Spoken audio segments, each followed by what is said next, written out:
Welcome to the Fault Line Podcast. Route 2. I'm Sky. I'm Randy. I'm Ethan. Sweet. Ethan's on for our interview today, but he's going to contribute as well, and we're excited to get going. This is our second pod. I'm super stoked, and let's just have some quick introductions. We kind of went over ourselves last time a little bit, but we all live here in Utah, and I've been playing pickleball for just over a year and a half-ish. Really love it. Excited to be in the sport. Big athlete. What about you guys? I'm the same. I've been playing for about 2.5 years now. A little tennis background, and this is my millennial sport. This is what I picked up. This is my hobby, and I'm about it, and I love it, and I'm obsessed. Yeah. Pickleball, it just grabs and latches on. I've been playing for a year and a month or so. Big tennis background, played pretty high level in high school. Was a varsity athlete. Fell in love with racket sports. Love the non-injury, non-contact aspect of it. And I hope to keep playing for a long time. Cool. What tennis position did you play in high school? Played a couple years of singles, a couple years of doubles. My senior year, we had some really high level kids move in from like the East Coast. So they kicked me off the singles, but that's why we were pretty far at state and had a good team. That's cool. Cool. That's cool. I guess we could also talk about how we know each other. You know, so when I first started playing pickleball, I played at Club Pickleball USA and just drop-ins over and over and over again, and really looking for someone to play more with that could compete at a high level. And one day I just came across Ethan and was like, dude, this kid's good. And it's kind of a little bit of a funny backstory because Milan actually reached out to me to try and do mixed doubles.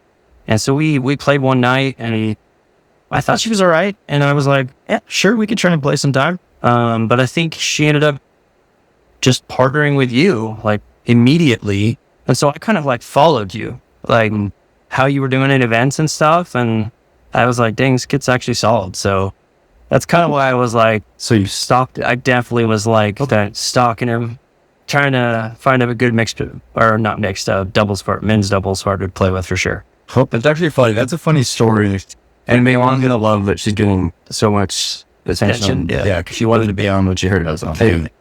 But yeah, like I went to my first drop-in at club in like late May, early June last year, after some kid invited me, and like very same day bought membership. Anyway, probably the next night or 2 nights later, I'm playing and some girl comes up to me and asks if I would be interested in doing mixed tournament with her. If I'd never met her before, didn't know her, it was Milan.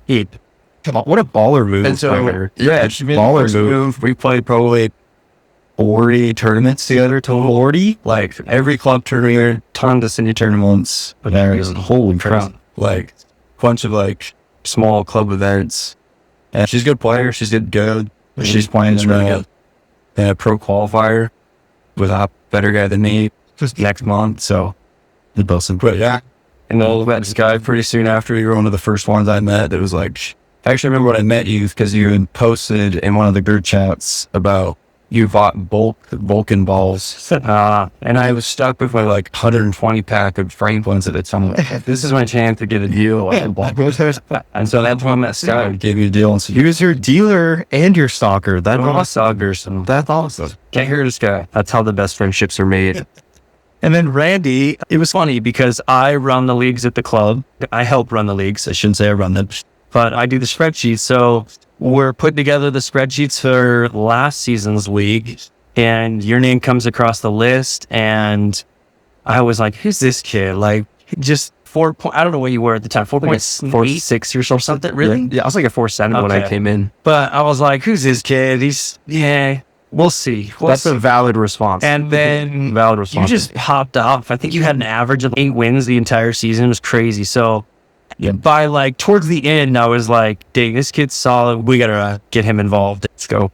Yeah, I don't dick around when it comes to pickleball. And yeah, my first impression was you because I knew that you were insane about pickleball, and that's somebody that I want to be around, like somebody that's passionate and really cares about the sport. And then Ethan actually met you in a tournament like 2 years ago, because you were playing with Evan, I think. Evan Young. Maybe. That had to have been like just a few months ago. No, it was like a good year and a half ago. But yeah, I met you at tournament. Yeah. Like you were just really quiet, and then we didn't really talk until we all just ended up in the same league together. That's so crazy. Yeah, small world, huh? Small big world. It's so pickleball. Yeah. There's some brief introductions. Please subscribe, comment, let us know what you like about the pod as we go forward. Thank you. So the Wasatch Front for the day, we have some big names. I set us up as an official LLC, so we are the Fault Line. Officially, I got our first mail. Show the mail. I got our first mail. Bank of America, of course, credit institution. But yeah, we are the Fault Line LLC, so we're excited to be official and keep going as a pod. The Pickle XP League is on its way through its second term, I would say. Second season, maybe. They're about a month in, potentially. And doing well. It's been fun so far. I think he does it for about 3 months, so we'll get more into that later down the line. We're in our 4th week of our league at the Club Pickleball USA. Lehigh Pickler just started a league. I think last week was their first week, 4.5 plus, so we'll talk about that a little bit. And let's see, U Drippin is making a storefront. That's crazy. It's really cool. I'm excited for their storefront to see. We don't have a location. He never posted a location quite yet, but I'm sure I could ask him. In fact, I'm hoping to get him on the pod here on the next one. So yeah, good one. Yeah, it'd be great. But yeah, he's having a brick and mortar happening up. So he's got a lot of products, and I think it'd be really cool. His location, he showed a picture on his Instagram, and it looks really cool. Sweet. Photo shoot we did for a paddle company. That's cute. When do the pictures come out? So it's a company that's on. They're not out yet, so we can't really talk about too much. But it was a really cool event to go to, and sorry, my dog just ran in, so that's fun. She's saying hi to Ethan over there. But yeah, we did a photo shoot. It was really cool. We actually got a quick video of the shoot, one of the videos of the shoot, and it was pretty cool. Cool. There were some MLP trades prior to St. Louis. They made some impacts there. We had MLP St. Louis happen, MLP Dallas, MLP Salt Lake, which me and Ethan went to. We have the Bristol PPA going on right now with some huge upsets to talk about. New additions to the pod. We are in a new room. Check this out. My wife helped with the aesthetics, but it looks fantastic. It looks great. We're happy to be here. Ethan, in fact, helped with some cameras and lighting as well, and we're super stoked to see how people like this. So let us know in the comments how you guys like the new setup. Ethan said that I looked like I was an interrogated prisoner in the law. I had homework. Hopefully this helps that aesthetic. An unbiased third-party opinion said it looked like an interrogation. Wow. So hopefully we're a step up from that. I think we are. I think we're doing better. We're doing better. Special guest, Ethan. We've already briefly talked about him, but we'll do an interview with him as well. All right, let's get into it. So behind the paddle, the new pod room. It's sick. It's dope. I think we've touched on it probably as much as we can right now, but I am looking to make a couple adjustments. I have looked into getting a sign. It's expensive. So we are still looking for sponsors to help us with our first purchase for that. But I will say I'm excited to keep this pod going. It is something that I am dedicated to do, and I'm enjoying it so far. And so hopefully we get some more traction. Hopefully it kicks off. We'll probably move this and put the sign up here when it comes, but super excited to get that going. And then, yeah, let us know how the lighting is. If we need to adjust some things, I feel like we have good lighting right now. That was one of my big things when I read the comments from our people last time, was the lighting was really bad. Even a guy from the photo shoot mentioned it. Well, hey, that means we're getting around. It is true. We're getting around. We are starting to get seen a little bit. So I'm excited to see how it continues. And please keep giving those comments. Let me know if you like the lights or the colors or don't like them, whatever. What were you going to say? Any feedback is good feedback. For sure, any feedback is good feedback. No one here is a cinematographer. Like, this is just as good as it gets with breeding to be doing the best you can. So sure. On the fly. We're already ahead of the bar. That's right. Briefly, me and Ethan went to MLP Salt Lake in Kaysville, Pickler. And it was, I don't know. It was sick. I liked it. It was your first time going to MLP? First time. It's pretty cool. What would you describe? You went to a PPA right? How would you describe the difference? Or what do you like more? Which one do you like more? I'll say this, and this probably influences why I like one over the other. But like my favorite aspect of sports is the team. Yeah, it's like camaraderie. Yeah, where you have not just you and your partner, but also somebody else that you're cheering for. And so I really liked just watching the other pros on the sidelines, like coaching, hyping up their teammates. It just seemed like it was more, like there was more, I like how you're representing a city, you're representing a region. Yeah. And that's what I think people are going to latch on to. Because if you watch the NBA and the NFL, like people, they don't care who's on their team, like they'll rep that. Yeah, that's true. And so PPA was cool because I probably got to see higher level play at PPA. But MLP, like the hype was insane. It was inside, so the sound just like, it's all around you. Like you're just like in it, but you just feel the energy so much more. And I thought they did a great job with the setup. I think it was super easy to get around, super clean. The AC was overkill, was so good. What about some gear? Yeah, found some good, some shout out Stack Athletics, found some discount stuff, and I love their stuff. I'd definitely go again. Thought tickets were reasonably priced. How much was it for one day that you guys went? How much was it? You say reasonable, you gotta give me it was super reasonable. And even for paying attendees, it seemed like a very reasonable price. I think the price online was like 45-ish or 40, something like that per person. That's awesome for a sports event. So I think online it's for one session. You're supposed to go to a morning session or a night session. Okay. And I think it was like $40 for the morning session, which is only 2 games unless you're like moving back and forth between grandstand and championship, which almost no one was on grandstand this time. Last year, it was a lot. Championship was not as big. There was not as many bleachers, and so grandstand actually had a lot more people, but they also had premier teams playing on grandstand last year. This year they did not. So I think everyone was on championship court watching the premier teams, and it was, like he said, it was sick. I loved it. It was either Tyler Loon mentioned on his KOTC podcast, it was really cool. It was a really hyped up event. Salt Lake did a phenomenal job. Utah Black Diamonds, they did incredible. So it was really cool.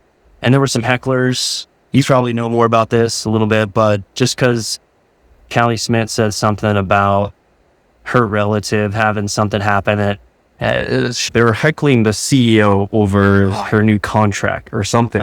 And she's made contract negotiations. Gotcha. So I don't think she's happy with that right now.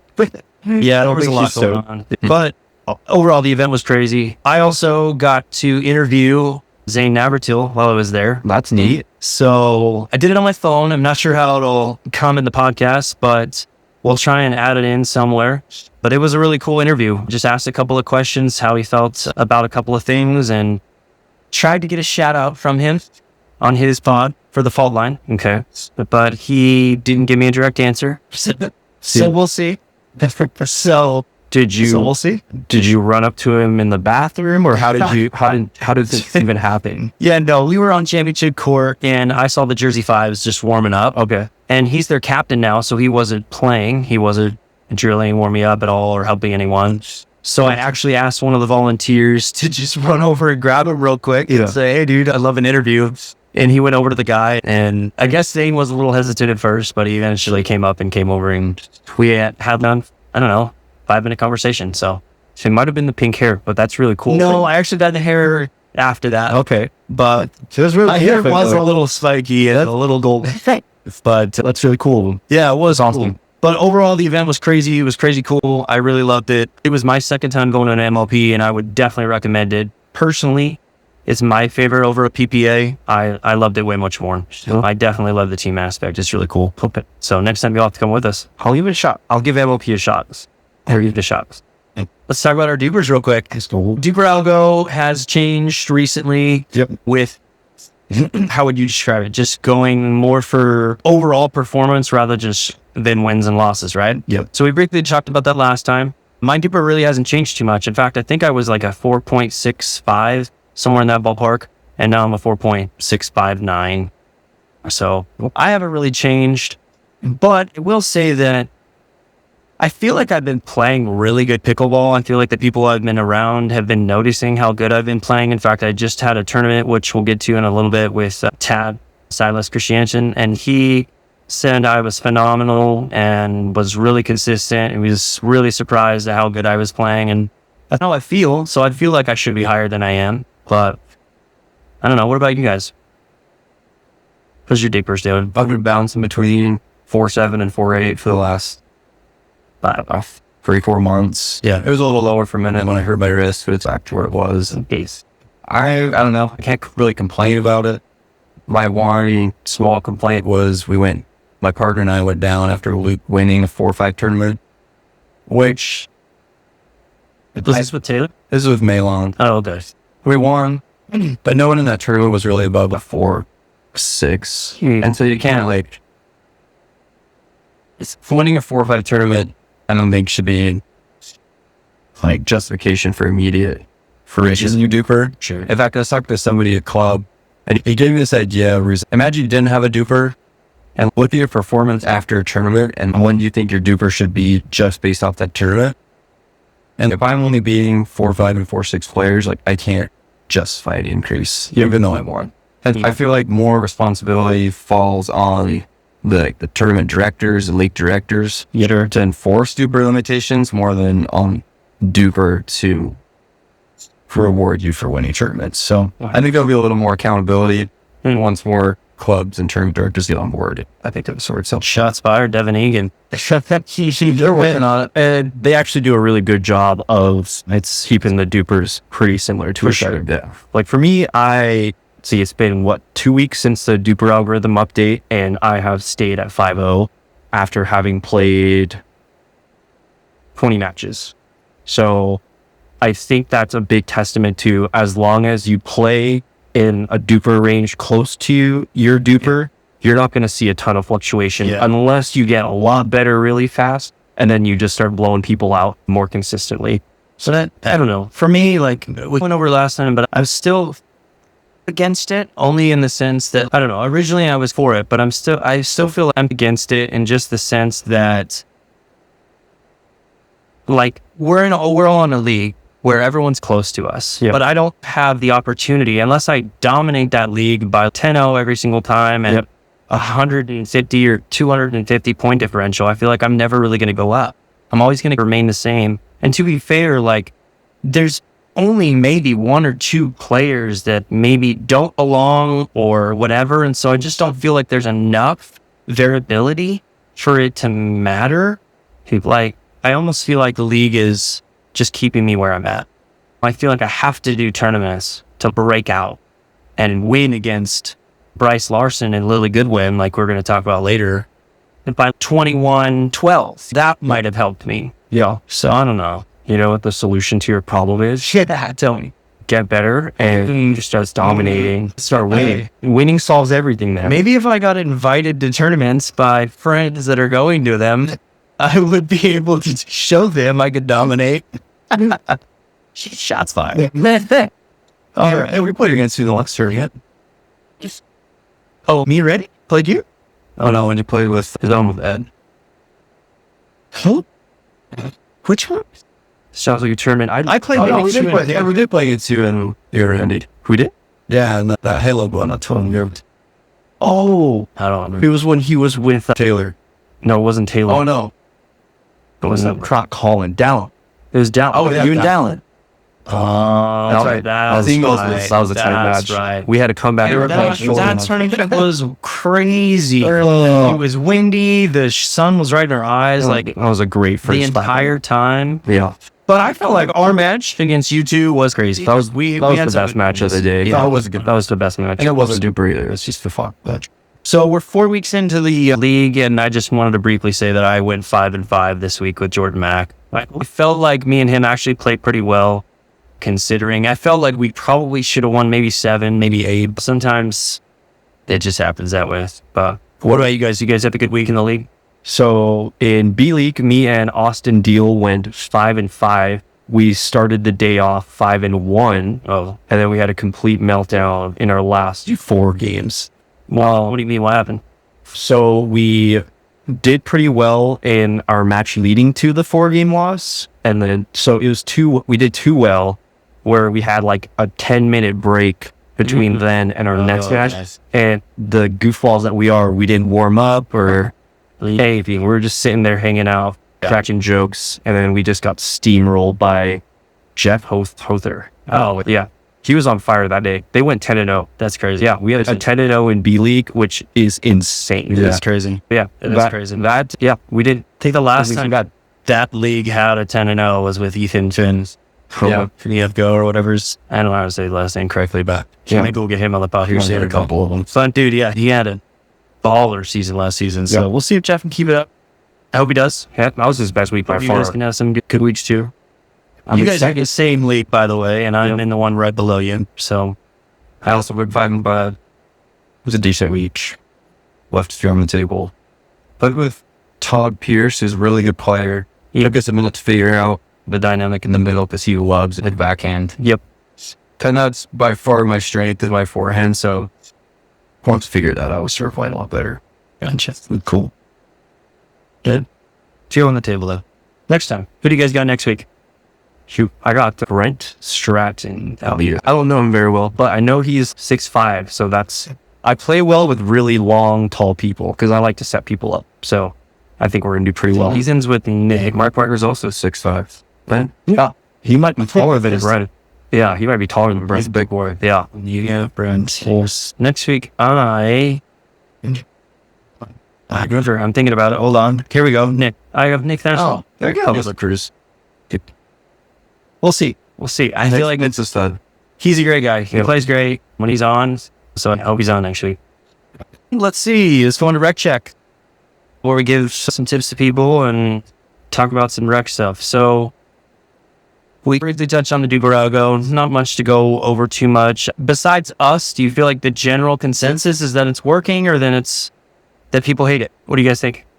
I think generally people hate it because they're either not seeing quick results like they were before with wins, or they're getting ego checked. I think a lot of people are overrated. I personally think I'm overrated. I don't think I'm a 5-0. And I think a lot of people don't like that. They don't like seeing, it's just like a human instinct, right? You don't like seeing a win and then seeing your rating go down. So I think in general, people are going to be pissed. 100% agree with that. I think it's the right direction. What about you? Yeah, I would say I've very much been a defender of Duper since it came out. Like, I doubt if we restarted from the beginning, if people's Dupers would be in a much different spot. I don't know. I think overall it will encourage people to try to gain access to higher level play. And my only hope is that access takes a little bit of work to get to, if that makes sense. Yep. Make the barrier to entry hard enough that people are actually putting in work to get access to better players, or else it's just going to discourage high level players from doing anything at all. Yep. Yeah. But I don't have an issue with that. Sky, you seem to know. No, it's a great response. I've always tried to, I think there's been a lot of people talking about how Duper shouldn't reflect like who you are. But I think for some of us it does, because especially for someone like me who's so competitive, like I want to go to PPA events and play with a really good partner, but they look at my Duper and then I'm a male and it's like, you're 4'6". But like you said, and I think you're up there. Not that you may not be a 5'0", but I think I'm closer to a 5'0" than I am a 4'5". So it hurts me in a sense to have a 4'6" Duper. Yep. When someone like you already has a 5'0" Duper, and it's probably a lot easier to find people to play tournaments with. They probably come to you because you're 5'0". At least that's for me. Like when I would go to PPA events, I would like Duper search everyone. Like, let me figure out who I think is the best, and then, okay, do I think I play well with that person or whatever, and then ask them and think you're overthinking that. Maybe. But I also think it matters too a little bit, and we might talk about this a little bit more later with the Sundance League. Yeah. Sundance League, you have to have a cap. Like you guys are going to have a cap this weekend on your Dupers. Yep. And I think that makes a difference too. Like my Duper being lower might actually help me to get onto a team, even though I might be a higher rate skilled player. Yes. Whereas for other people that are 5 plus, it might be harder for them to make the right team that they want. I don't know. I think it matters too for a lot of players our level. They're like, we're right on the cusp that players our level are starting to get sponsored. That's our portfolio in a way. Is hey, like I'm playing at this level, and if you can't get your Duper to match that, then it's hard, and you miss out on some stuff that other guys are getting. So it certainly matters in that aspect. Other than that, and like initial league placements, duper really doesn't matter. Yeah. Like I doubt any pros really care about their duper. They just care if they're winning tournaments or not. Yeah. I think, and to go back to your comment about just get better, I think it is true in a sense. Like if I win my league, right, then I go up in the next league and I'm with higher duper rated players. So hopefully then, like Ethan, she just barely got in there by his duper, I think, right? Or no, you got promoted. You got promoted. But he was the lowest duper rated player, I think, in your league. Yep. And so now his duper's like scaling upward, even with probably more losses than wins, because his point differential is close. His performance is good with the players that he's playing against. So I think it's interesting, and hopefully that'll be here soon. Sure. Okay, I believe in you, man. Thanks, bro. We'll see you up here. We'll see you up there. All right. We might be moving on after season 4. I don't know. We have a 4-way tie for first place in D right now. It's going to be tight all the way to the end. It is crazy. We'll go over some league stuff and we'll post league stuff later. Yep. So another rec check thing, I wanted to talk about etiquette a little bit today, and then we'll give a tip. But one of the etiquette things I'm hearing, maybe Randy's hearing some different stuff, but one of them is like yelling at your opponents or yelling that you want to point off of their mistake. We talked about this briefly before, but I don't know. For me, I'm so competitive. When I win a point, especially after a 25, 35 plus rally, crazy dink rally, lob, drives, drums, everything involved, like I'm cheering and I'm happy. And I don't care if it's we're up 10-0. Like a part of me is like just super happy that we won that point. Yeah. So I'm not necessarily cheering at the individuals on the other side of the net that they made a mistake. I'm cheering that it was a great point. It was a great rally or whatever. Like I do realize that when it's like a 3-5 shot rally, whatever, third shot and fifth shot just drops into the net, I'm not cheering at the other team that they made a mistake. I might be walking away and be like, just like, let's keep it going. That's a point. But I'm not yelling at the other team. So I feel like people have been saying that a lot lately to me. Don't be cheering on mistakes. And it's like, we're in a tournament. This is a 5-0 tournament. Like I'm cheering on a point that we won, not that you lost. Yeah. I don't know. That's my take. All right, I'm going to put myself on the other side of the net. And I think I have thicker skin than...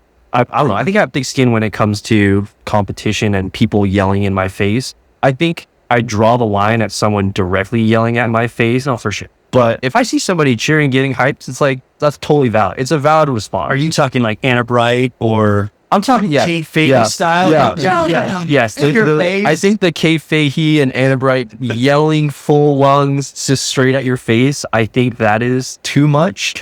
Especially at the clip that they do have. They got like a 32 round clip every single match of just that's true. So I think that's a little far, but if you're getting hyped, just get hyped. We're having fun. We're playing pickleball. Get hyped. But don't you want that though? Like as a spectator, don't you want 100%? As a spectator, I want that. Yeah, I want them to yell every single time. Like they're playing against each other every single tournament. Yeah, or with each other. Like they know each other so well. Yeah, like it's not just like a one-off that you're gonna yell. It's like they have to see each other again. Yeah.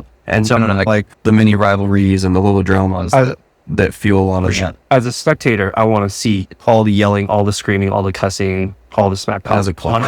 But if I'm on the other side of the net, that would piss me off after a certain point. Sure. I think that's what makes MLP so much fun to watch too. Like the benches cheering, the crowds cheering, and then you have someone yelling. Like it's wild. Okay. So I don't know. I think just don't take it to heart sometimes. If they're screaming in your face, sure, say something. Yeah. Okay, guys. Maybe do it the other way when you're walking to the baseline. But I think for the most part, people aren't cheering at mistakes. Yeah. They're cheering that they played hard or they won a point and they're competitive. I think that's what happens when you play a competitive sport. Question. Do they serve alcohol at MLP events? There was.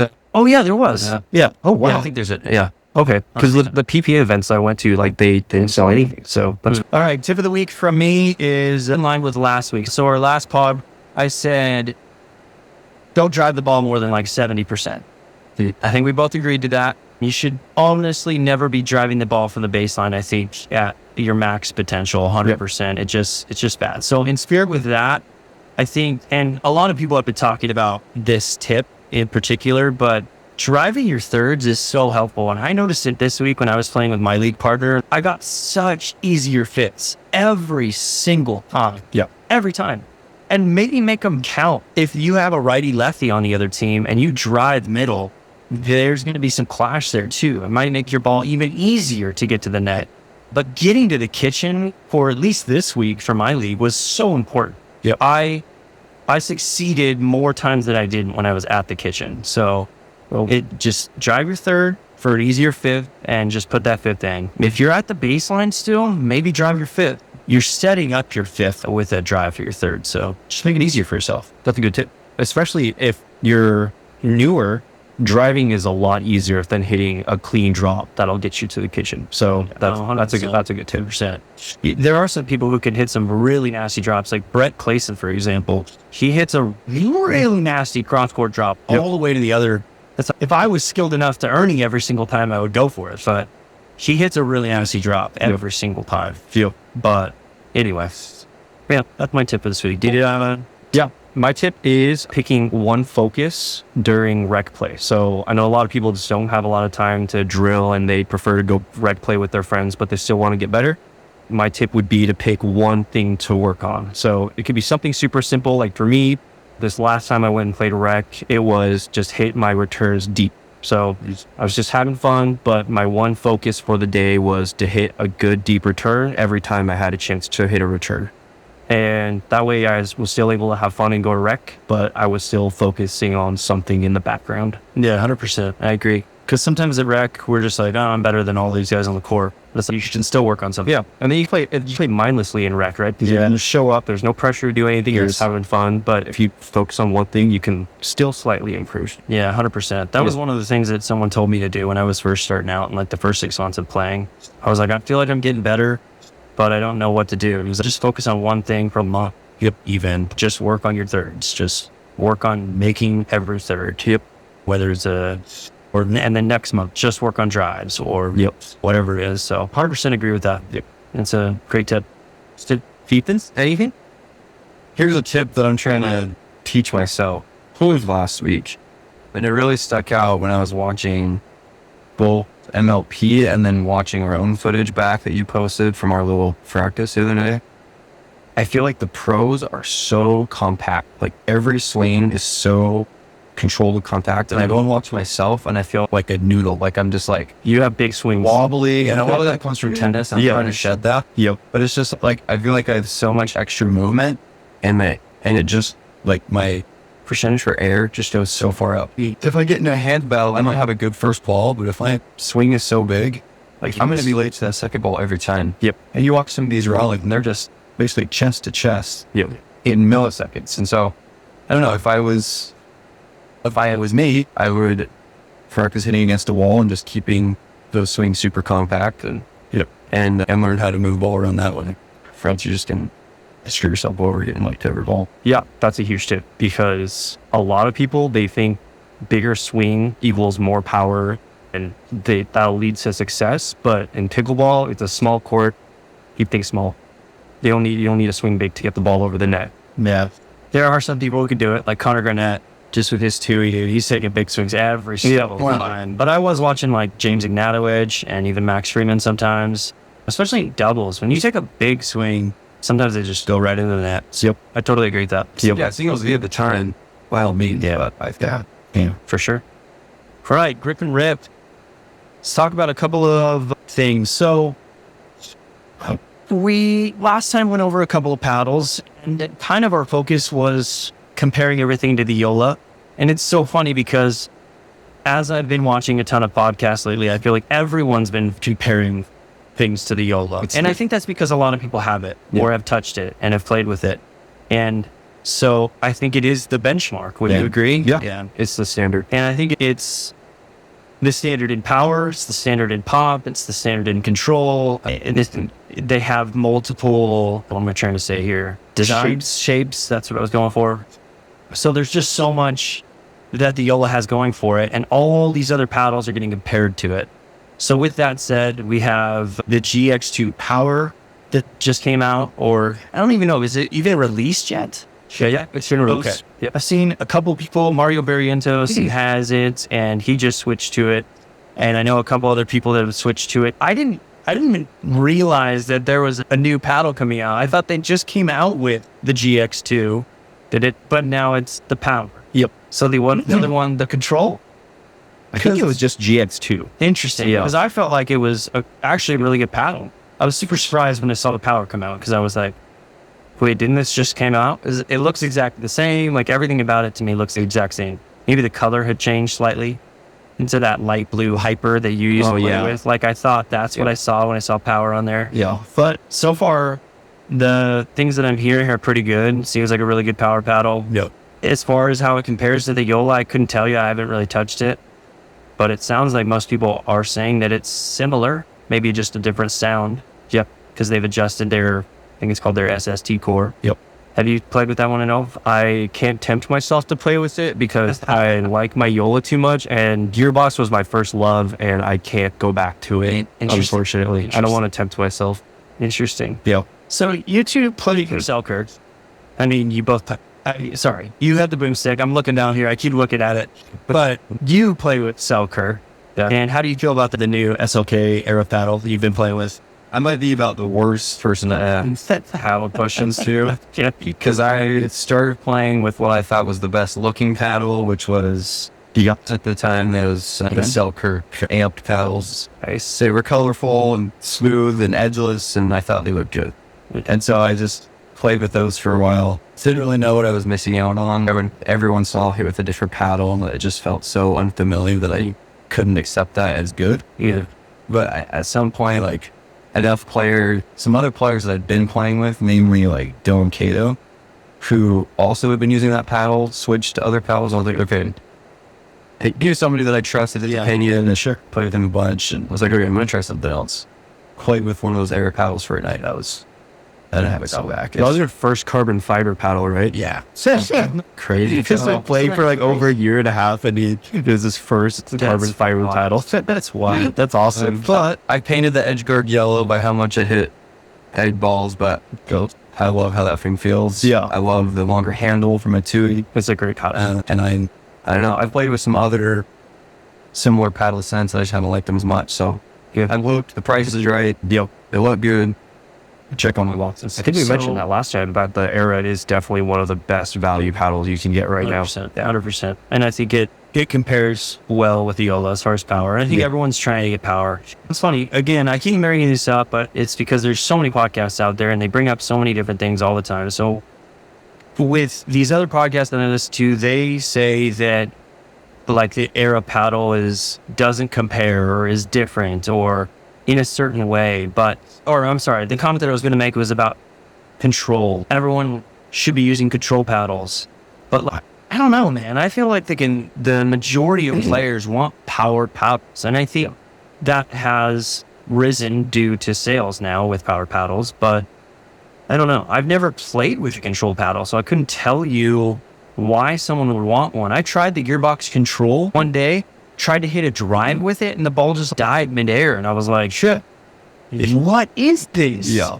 Why would anyone want this? Yeah. And what's funny is I immediately played with someone for a tournament right after that who played with that paddle, and he actually hit the ball pretty hard. So I was like, interesting. So strange. But I don't see the appeal in a control paddle. I just don't. I've always been about power, and that's why I stuck with the Bantam TKO CX for so long. Because I really liked how much power it gave. It's just the sweet spot was small. Yeah. So you had to open it up with weight. And now that we have the Aero paddle, we have the Yola, I feel like the power paddles have just risen in how good they are, how much control I feel like they do have. So the next one is the boomstick. Boomstick. Pull it out. Let's see it. Look at this guy. So He was pretty thin. You got one sent to you. Yes. What do you think of it? You've been playing with it a lot, or so do you play with it in the league? I have about 6 hours of play on it. Okay. Like in singles and doubles. The control feels great. It hits about as hard as my Yola, is what I would say. Interesting. But the face when you're hitting it is a lot softer. So you can feel that ball dig into the face a bit. And the grit is ridiculous. I just want you to feel it. Just rub your hand on that thing. Rub your hand on that grip. That feels really good. It feels like sandpaper. This is their Finnegar, right? Finnegar. Yep. I don't think I've ever felt it before, so that's interesting. It's very gritty, so I'm very curious to see how long that grit will last. So you feel like the sweet spot's pretty good? Sweet spot's good. It's a great overall paddle. I would say it's like the Era, but hits a little bit harder. And the grit is crazy. So we'll see how long that grit lasts.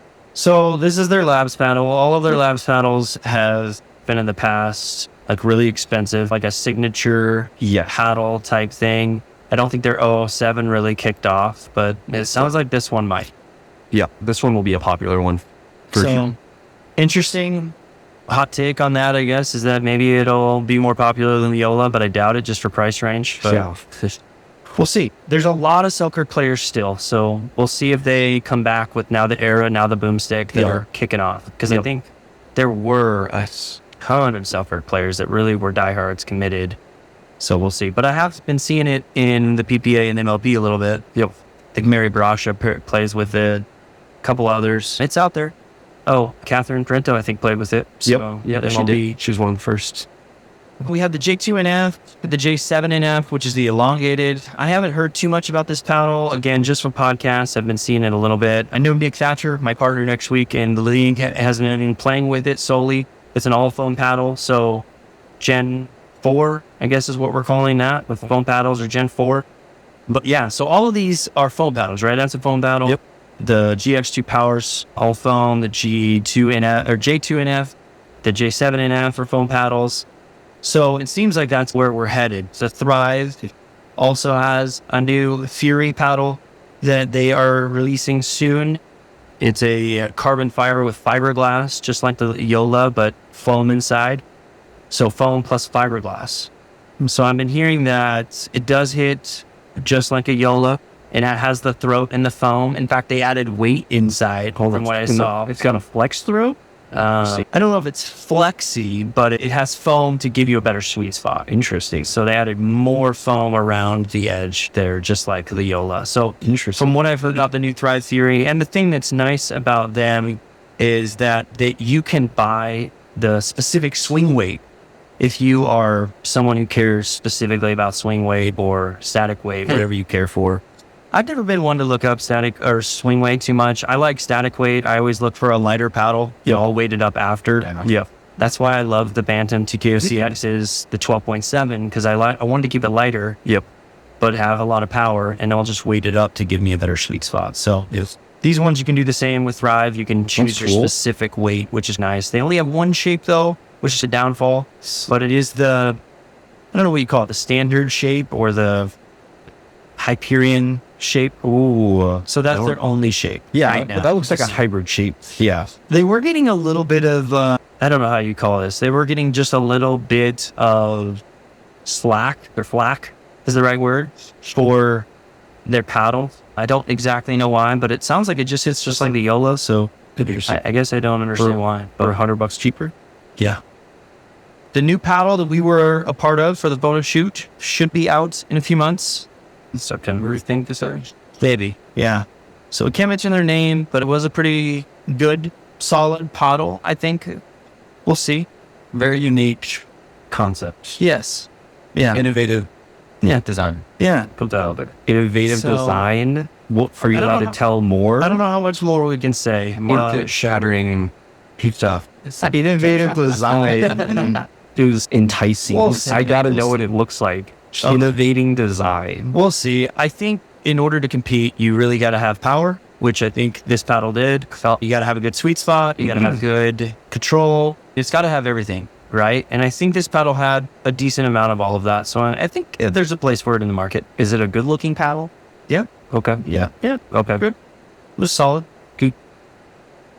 Along those lines, I think I had it later, but we had an update on the Vatic Pro foam paddles.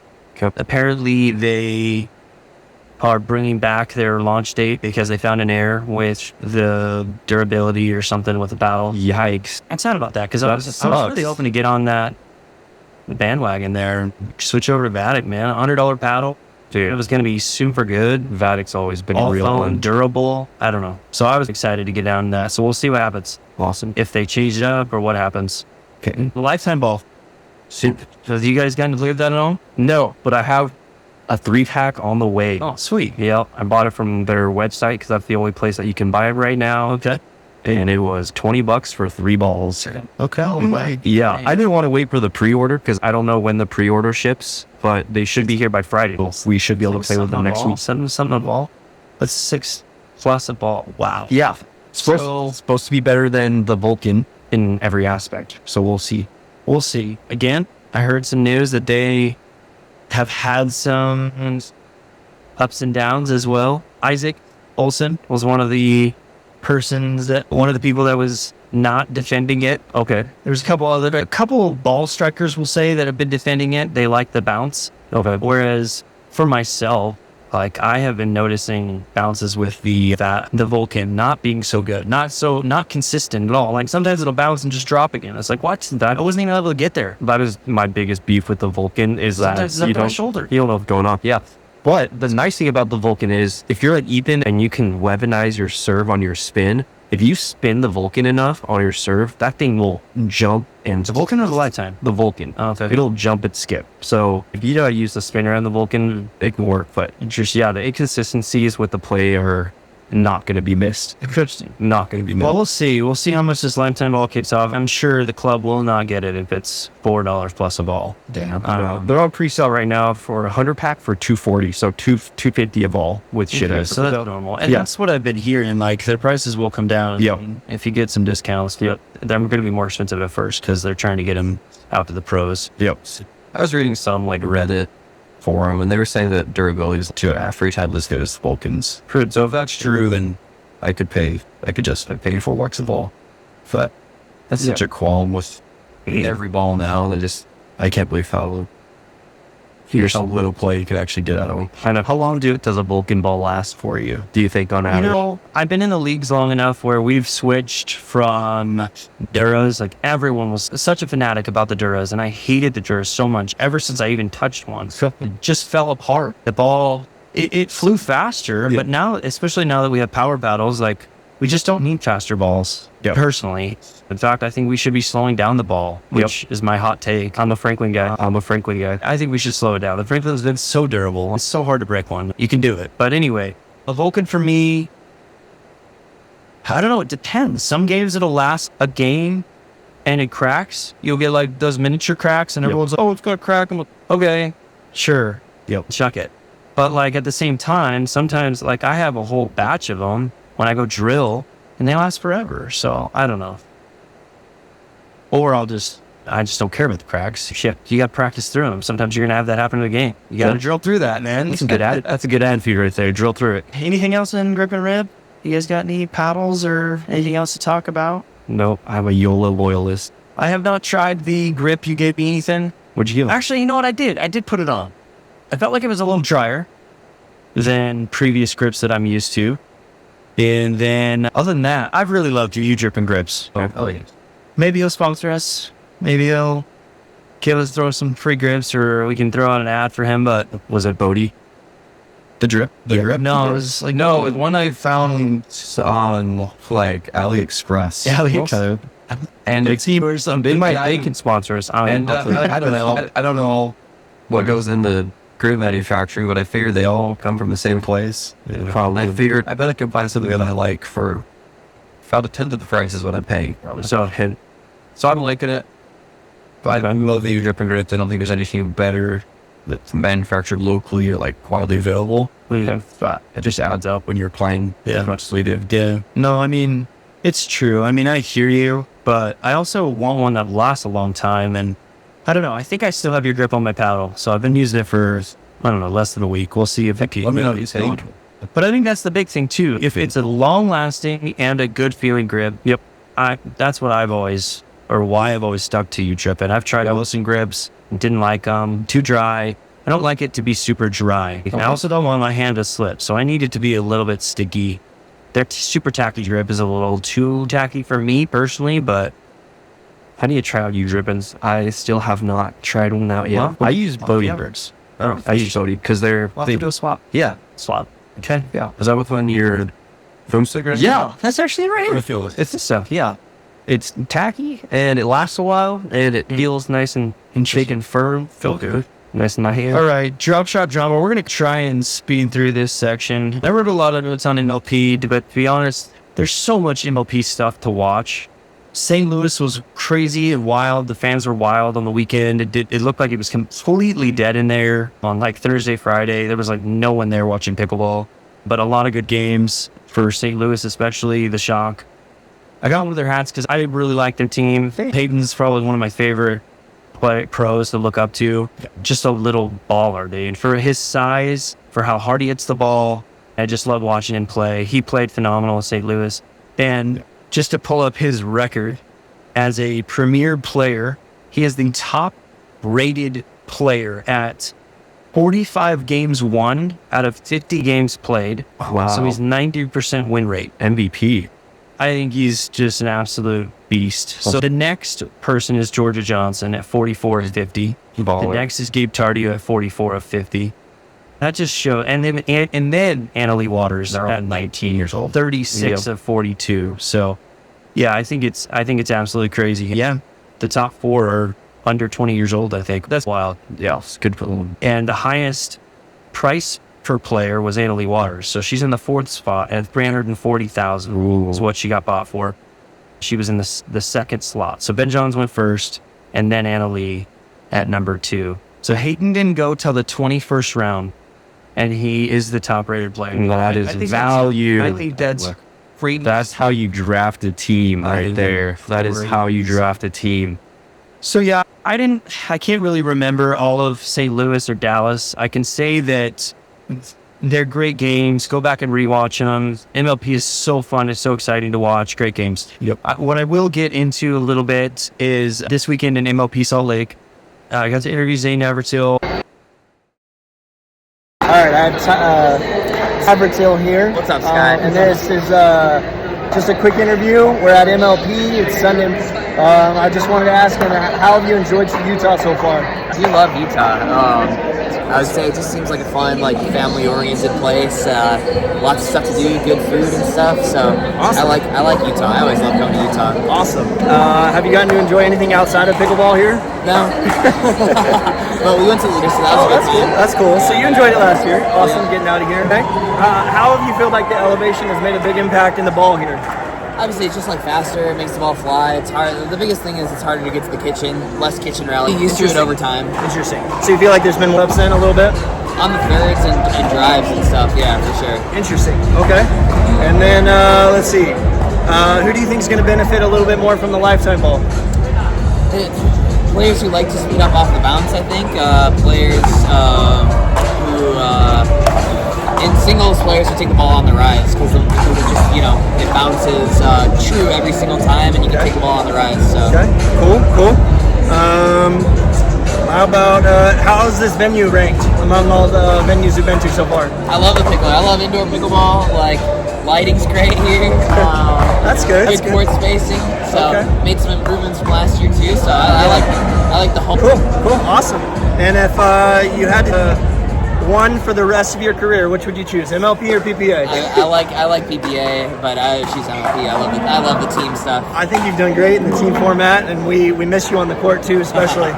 And then for you especially, how about a shout out on the pod for the fault line? Anything? We'll have to see. We'll have to see if the fault line, what you guys got. All so right. I don't just shout things out willy-nilly, bro. All right. You gotta earn a shout out. Okay. Otherwise, if I'm just shouting out everything for free, what does it even mean anymore? Respectfully. No, absolutely, 100%. Well, hopefully people will see us and we'll see you. Yeah, for sure. Well, I look forward to checking it out. Thank you. Thank you, Zane. Appreciate you. That was cool to hear. Some hecklers. DJ Young, I guess, was swearing a ton grandstand court. They mic'd up grandstand. He was just swearing all over the place. It was pretty nuts. Let's go, DJ. And no one was watching grandstand. I thought it was wild. Last year, they had premier teams on grandstand court, so just some people wouldn't pay for court. You could just pay for grandstand, I think, at MLP, and so the tickets were cheaper, so they were there. But generally, championship court is where you want to be watching the premier teams. Yep. You have more premier teams. But this weekend, they had just premier teams on championship. It was really exciting, it was packed when we were there. Stand, they increased the stands. It was super packed, super loud. Black Diamonds played out of their mind this weekend. Yeah, they did. Secured a ninth seed, I think. We need to get some Black Diamond gear, and we need to get giant Black Diamond slides. Yeah, they're the ninth seed going into playoffs. So Miami Pickleball Club just barely squeezed in this weekend. Chicago SLYCE needed 1 or 2 wins, and they couldn't do it. They couldn't do it. They fell short by 2 points, I think, which is wild. Yes. Which to be honest, I think the Chicago SLYCE is probably a better team than Miami, so it's kind of sad to see that. Yeah, because Jadowich is leading that team, and then you have Max, who's an absolute stud. Yeah. I think he's coming up. He is definitely an up and comer. He's coming up. Let's see, what else do I have here? Elise Jones was on another level. She was diving out of her mind multiple times. Vintage. It was vintage. It was incredible. She had ATP dive. I gotta say, for someone coming from volleyball as well, like, it's what we do. Like, I've never thought about diving. It's especially more pertinent for ladies because they dive and roll, and I don't know why. I guess it's the movies. I don't want to see you dive on the court. But for a guy, we dive and kind of slide. For a girl, they like dive and roll because of that. But she's just, so it's easier to probably dive and roll on an asphalt court that I would say so. I probably would never do it for me because I just don't know how that roll. Oh man. But just crazy. I wouldn't know how to. She put on a lob clinic too. She was pinning them in the corner. Yeah. Oh yeah. Oh, her lob. They were crazy. Yeah.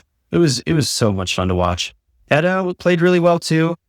I started watching the games we showed up, and I felt like Etta was popping up a lot of balls.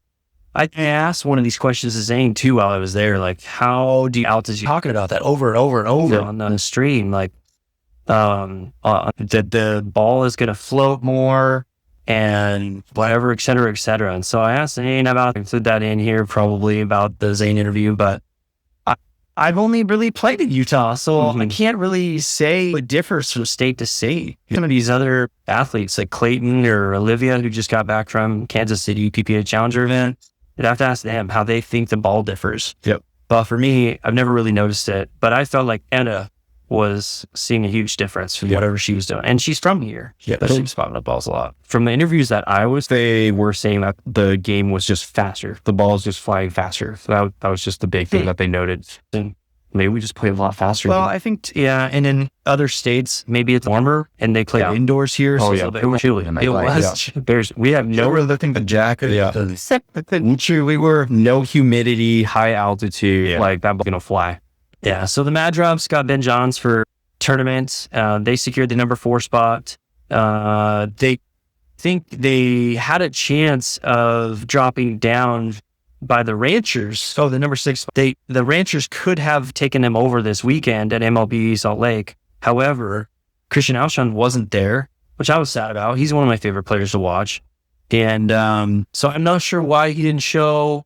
There's no real news on why he didn't show. I thought it was for rest because they were like, we already made the playoffs. Let's just rest him. But they had a chance to get a bye. So it was kind of like, I wonder why. Wyatt Stone took over though, and he was an absolute beast as a sub for Christian Alshon. Absolutely incredible, balled out. And I like seeing subs do that, Yeah. I've noticed they do the same. Yep. And I don't know if he's from here, but he plays a lot with Spencer Smith, who's from here. Who all of us, we're trying to get a lesson from. Yeah. He also dates Megan Dazan, and also is from here. So I think he visits here frequently. Yep. But he's an absolute baller every time he's played. Who else was here this weekend? There was another sub. Italy subbed out the very last game, which I was squeezed. After you left, me and my buddy stuck around to watch the Jersey Fives for just a couple of games, and I was so sad that I didn't see Italy play. Like, I know it's the last tournament of the season, but us as fans are there to see the pros. So it was a little sad in that regard to see. It's good to see her. She's let them play. But they had secured their spot. It's not like they were going to move, so it's understandable. She stood up and tried to coach and stuff, so at least she was there and not, she was opening up the drought. At a Gucci, for sure. At a Gucci store somewhere. 3, 4, 5. It was great. It's cool. Yeah. It's good. You got to see her. So, yeah, we got to see her. I should have interviewed her, honestly, as well with Zane, but next time. Hey, we'll make it happen. Zane on his pod called the Salt Lake MLP a little boring. I did see that. In what way? I think he just thought it was, I don't know, dry? I don't know. I thought it was bad. And so this is only the second MLP I've been to. Both were Salt Lake Kaysville. So, I don't know. I thought it was more hyped. I thought it was better. I don't know what he said about last year's. but maybe it was having to do with a little bit with grandstand. Maybe it was having to do with the play. Maybe it was having to do with Christian Elshon being there. Maybe it was with Annalise not playing. I don't know. Maybe it was Steph. It would be boring. It would be boring if you're just sitting there watching your team play. It's probably what it was. I don't know. Maybe there wasn't enough drama, but there were some hecklers, and he did get into that a little bit. What else? Oh, I guess there was a huge football call in Dreambreaker. That was kind of one of their maybe deciding matches. They ended up losing 21-13 though, so not that deciding. It ended up getting reviewed, and it wasn't a football. Okay. So, and it was called like after play, so they should have given them the point, but instead they did a redo. I've never seen anyone reverse a football call. That's crazy. Yeah, a reverse football. It's happened a few times, but it's definitely rare. That is very crazy. So the playoff standings, you have the St. Louis Shock in first. And I'll just read these off. St. Flash, Jersey Fives, Brooklyn Pickleball Team, Columbus Cedars, LA Mad Drops in sixth. So those 6 get a bye, and then the bottom 4 will play in the round next weekend, I think, in St. So they are Texas Ranchers, Orlando Squeeze, Utah Black Diamonds, and Miami Pickleball Club. So I think Utah Black Diamonds is already, and the Texas Ranchers have chosen Miami Pickleball Club. I believe that's how that works. Okay. So Texas should blow Miami out of the water. Yep. To be fair, Utah should probably beat Orlando, who you had something to say about with Fed. Yeah. He didn't play that great this week. Also, Utah beat them. So, yeah, what do you got to say? I think Fed just plays so differently in MLP than he does in PPA. Kind of like how Ben Johns, like they just play very differently. It's maybe there's enough money on the line for them. Maybe it's a different environment, the teammates that they're just not used to playing. But Fed very checked out this past weekend in Utah, and I think that's our chance to win. I wonder if they just kind of knew they were out of playoffs and just, yeah, I noticed the same. Yeah. And kind of with Ethan's tip earlier, like he was hitting some really big swings on balls. Yeah. Was putting a lot into the net. Yeah. But to be fair, like Connor popped off, Elise Jones popped off. Everyone on Utah Black Diamonds was playing really well. So they beat them in the head-to-head, no dream breaker. And so I think Utah is the favorite going into that matchup too. I'm excited for them. Close favorite. I'm not sure. I think round 2 would go up into 6 seed. Columbus, Sliders, and LA Mad Drops. Since we're the 9 seed, we'd probably end up playing a Flash, maybe. Dang. Yeah, because I'm sure Texas will beat Miami, and then, I'm not sure how that works. Yeah, since we're the higher seed, we'd probably play the lower top seed. So either Flash. Didn't make it are the Chicago SLYCE. Again, we kind of briefly talked about them. I think Max Freeman and James Ignatovic should have clinched a playoff spot, personally. Vivian Guasman. It was a baller. I love Vivian. And Callie Jo Smith, who also is so that's a huge miss for them. I'm super sad to see them out. Yeah. Phoenix Flames as well. Jack Sogg, Tyson Guffin, Jesse Irvin, and I think it's now, I don't want to screw this up, but one of the Walker sisters. Angie. I think that's what I thought. I thought it was Angie. And Alex, I think, plays for the Black Bears or SoCal. Watch Me Become Under Team, and it's, gosh, I have it right here. Hold on, dude. I think I'm wrong. Alex. I think Angie actually played. I think Alex actually plays for. Yeah, they do. Alex. Yeah, Alex plays for the Phoenix, and then Angie plays for. I feel so bad that I screwed this up, for the Bay Area Breakers. That's right. I knew it was a Count 40 team. There's 3 of them. But anyway, it's on making playoffs. Atlanta Bouncers, Yaume Martinez Vic is on there. Carolina Hogs, who kind of scrapped their entire team, didn't make playoffs. SoCal Heartaches, who Kaylin Campbell is a 15-year-old girl, and I felt like she played really well this season. In fact, it's crazy. Yeah. I thought she was looking at the premier teams, like standings wise, as far as Campbell didn't even end up in the bottom, like 8. She was up there. She did pretty well. So Kaylin. Let's see who else though. Down there was Colin Johns, James Ignatovic was down there. Oh yeah, this is War for Wins. So yeah, James Ignatovic was down there. Hold on, I gotta do overall player rank. This is not right. We scroll down. Duke Kaylin. Yeah, Kaylin's an absolute baller, dude. I actually saw at PPA Red Rock, and that she was gonna just completely pop off and be and that's a PPA, made a MLB team. Super excited for her and her journey. So her brother is Kason Campbell, also on a challenger team, who actually ended up getting signed way for her like last year. And he's also a little baller, but it's interesting that he's on a challenger team and she's on a premier team. It shows how the talent for ladies is. That's right. So what else we got? He's the weird hat guy, right? Yeah, but I think he lost it. He doesn't wear it anymore. Oh, that kid. Awesome. Kind of just speed through Rafa Hewitt. Rafa Hewitt's stats were miserable. As a lefty, I just don't know. Just people did play well with him, or it's the Adidas paddle. What's up, bud? But yeah, he did not play that great. Had a 37% win, 3 teams, kept getting traded around. Hayden won 90% of his games. Zane Ford on the New York Hustlers, man. They actually, his partner, Steve Madonia and Zane Ford, I think played and they didn't do like a quarterfinals in the PPA, but they just did not do well together on the New York Hustlers. So it's really interesting.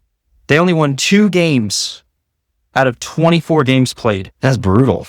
Both 8% win percentage together. Thought that was really interesting. So Zane Ford had 6 wins out of 40 total games, 15% win percentage. Man, it's crazy. And Jeannie Bouchard was the other bottom of the list percentage. It was 4 games, 1 out of 22. I wish I could say I was surprised about that. She won better from when she started. So, and still not the butch. So, before we move on, I'll just post a quick blip of how we're doing. I'll post like up to 4 weeks, how everyone's doing in all the leagues. I'll kind of show like a standing sheet. Let's go. I'll also quickly show a quick blip of the XP standings for people who are interested in that data. And then Bristol PPA is going on right now. Huge upsets happened. I didn't write them all down, but I got to watch. So if you don't want to hear these, skip to the next part. Now Sean just beat Hunter Johnson. He was the 2nd seed. Yep. And Christian Nelson was the 7th seed. So just beat him today. Ben Johns got knocked out as the 5 seed. He was the 5 seed coming into this one. Crazy. Who beat him again? Who just said his name? Max Freeman. Freeman, right? Dude, Max can ball. Yeah. No, his singles game is on point. So tough one for Ben's. Lucian Goems, I think, beats well. Kid's doing well. Upset Fed, I think it was. Fed? Yeah, Lucian Goems, upset Fed. And then there was one more. Cutter got net. So got beat. I can't remember who it was by. Maybe it was Goems. Men's singles so is women's singles. So crazy upsets going on right now in singles. Wide open. Absolutely. All right, to the meat of our pod. Valid vibes. All right, Ethan. Spotlight is on you. I am the 5 of the violet. We gotta turn on the lights just above him. Yep. Here we go.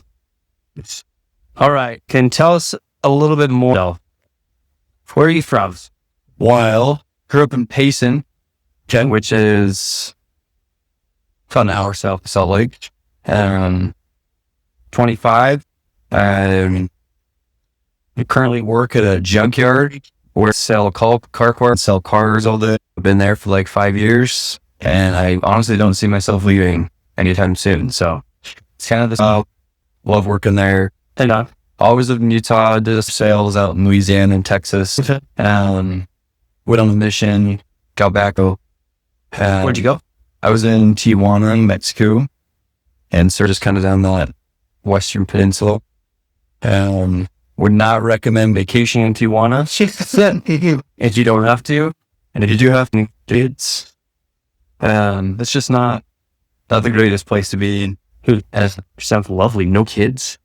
Actually, a lot of great people out there, but I wouldn't take family there. Cool. But yeah, now well, geez, if you don't want to go there, where would you go for a vacation? So literally anywhere else in Mexico, Tulum or Cancun or anywhere tropical and green. Don't go to Mexico for the Have desert. you traveled a lot besides Mexico? Took a couple weeks, went out to here and backpacked across, went to like northern Italy. Cool. It's awesome. I spent some time in the hostels out there. You said this was last year? Yeah. After you started playing pickleball? Yeah, I've been playing for like a month or so. Was there pickleball stuff? Did you play out there? Yeah. No, I think they play a bunch of more padel out there. I see some padel courts. Interesting. You can jump on, play for a minute? Yeah. I would not even good at pickleball at this point. Were you with it? I went with kind of. It was mostly something me and my friend Mandy, some her mission friends there, and then for the second week it was just us, and so it was a good time. I like just traveling light and with few people and with less opinions to clash. And that's right. That's what we're gonna do. The country. I hope to go back. And cool. But yeah, pretty expensive. Even if you're doing it the cheap way, like cool work. Yeah, I feel like between pickleball and work, like I just don't have a ton of time to like fill or be bored with. Okay. I'm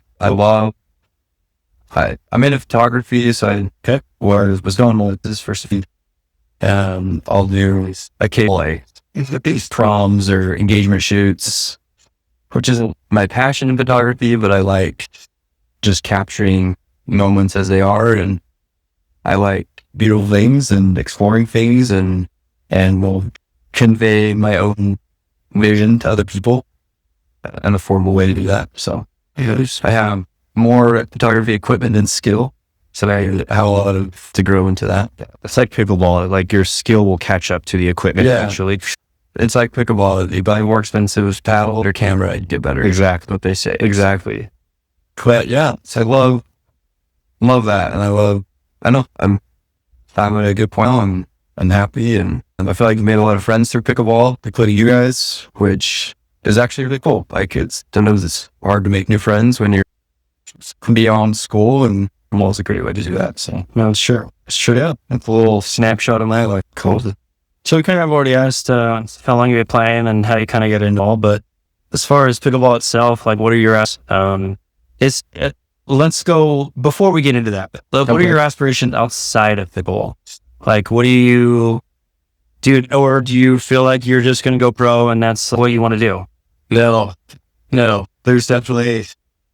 But with pickleball, I feel like you owe it to yourself to take it as far as you can within your means. So I'll give it my best shot without sacrificing the rest of my life that I'm trying to build. Sure. No, like, I feel like if you're not already on track to go pro by like 16, 17 now, like, I don't know how you break it at this point. Like, and there's so many kids that are for the senior pro tour, bro. Yeah, we got senior pro. Top 3 in 30 years. I still cut straight. But no, I like it there. And I'm not passionate about cars or the scrap metal market. But I am passionate about doing something that allows you to do your real passions, and it's 100%. It allows me to play pickleball. Allows me to. I bought a house a few months ago. It's gold. Just fill the last room, so I got a little more cash flow going. And along with photography, I love design. If I do go back to school, I'd love to take some architecture classes, and that's the kind of stuff that sounds fun to me. But it kind of just things as they come. Yeah, cool. But yeah, you might be playing pickleball anytime soon. But I'm athletic enough that I could impress myself and surprise some people. I'd like to be competitive in a pro qualifier tournament. And I think it's good for me to make it that far. So, cool. It's a good goal. Yeah. It's a great goal. Yeah. Seeing good progress after a year. And I'm at the point, know more people in the community, know where to go if I wanted to get better. And just come aware more resource to plan. Twitch. So what do you enjoy the most about pickleball? There's so much. So coming from tennis, I really stopped playing tennis because I just would keep hurting my shoulder, whether it was serving and did you have like an accident or was it was where? Yeah, I mean it formed just a little bit wonky. Like there's just so many moving parts in your shoulder and if you go for too much on your serves, you can just mess it up. And so I fixed it. If I would have followed the strengthening recommendations and the healing recommendations from doctors, but I never did. Okay. And so pickleball filled the same itch that tennis did, allowed me to get my competitive fix in without hurting myself.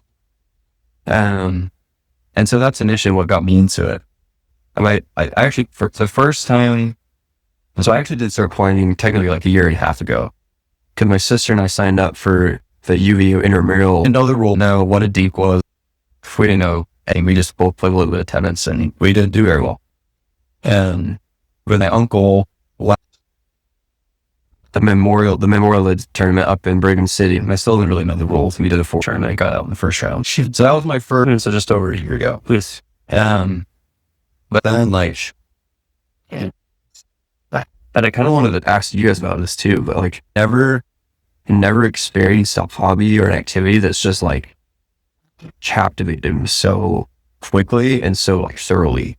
And it's just like, and I see that same effect on so many other people. Like, and like, there was a minute there where I was like doing my own research and like, why in the heck is pickleball so, like, what is it about pickleball that everyone is like so drawn to? Yeah. And I think like a lot of it started with COVID.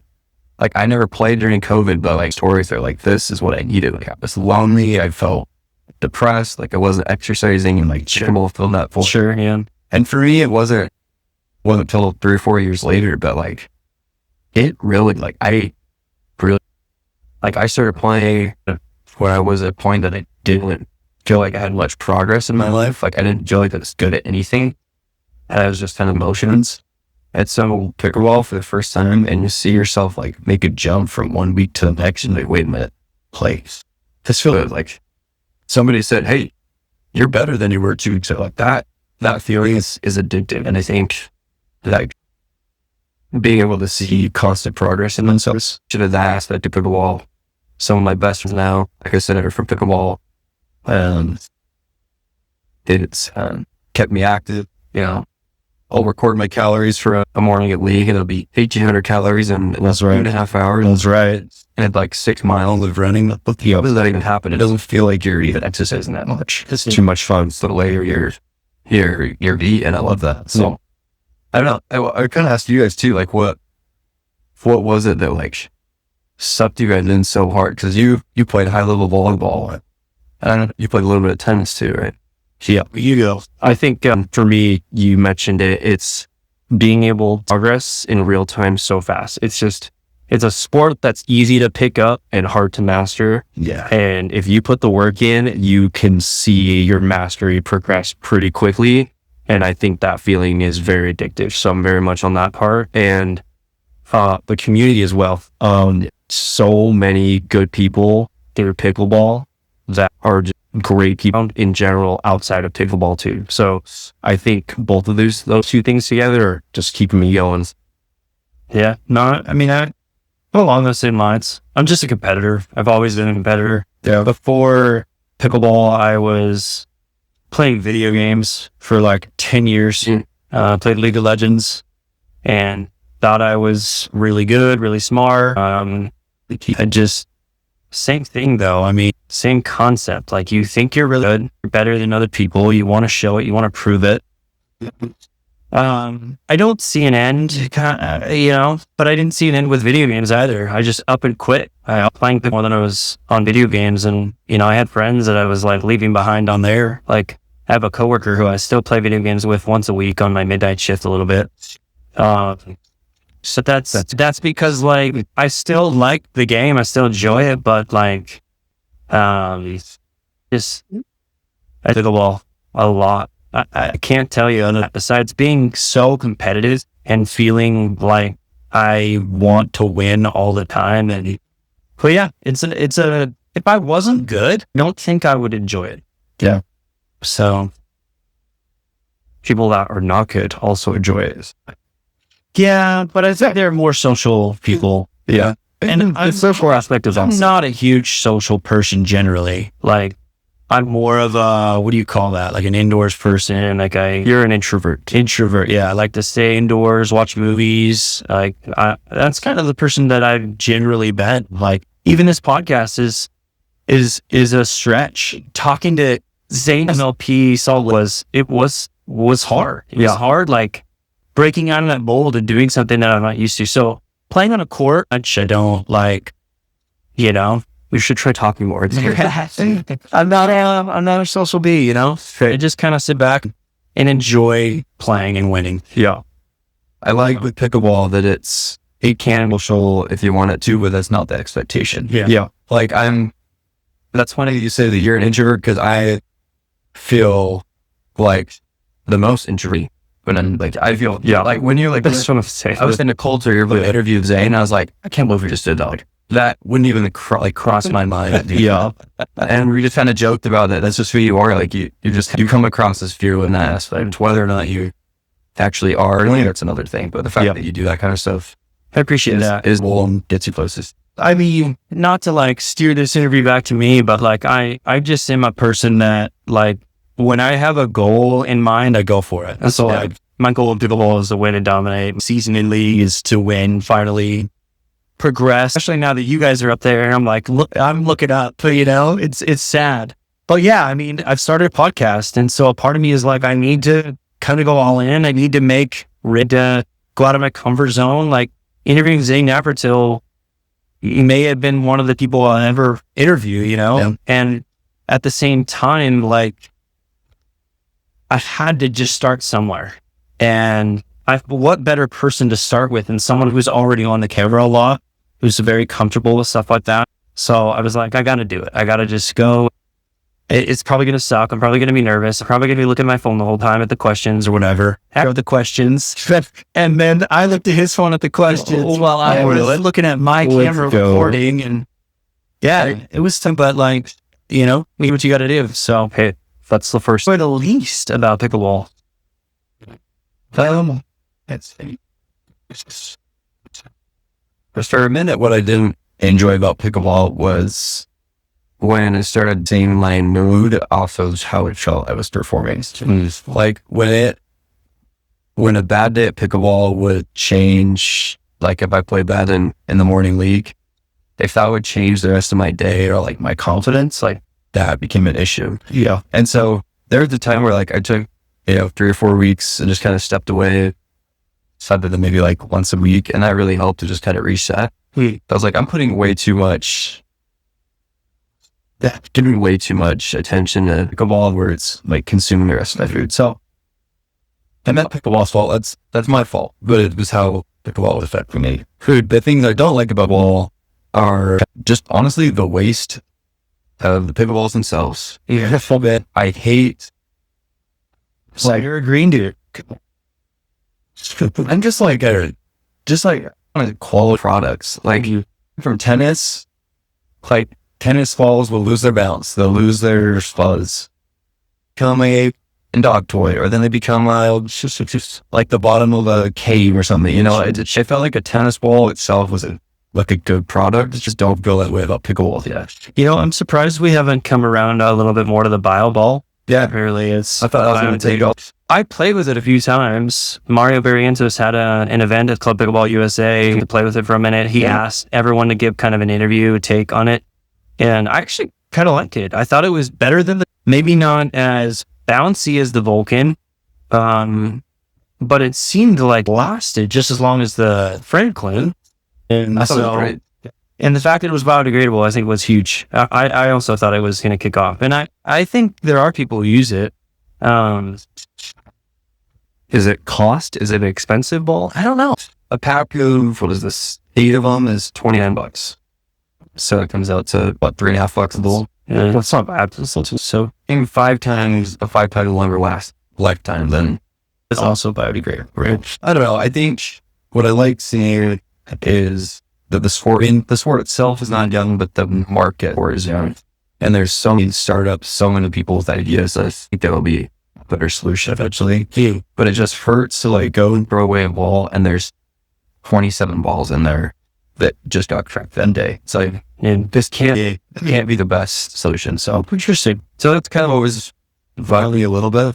And it bothered me too that, well, part of this is because I was using those amped paddles and the grit just disappeared within a month of solid use. You're able to change out your strings and keep using that racket for years and years and years. Sure. Like that kind of hurt too. So I think the tech will advance, really will advance. It's a young sport for sure.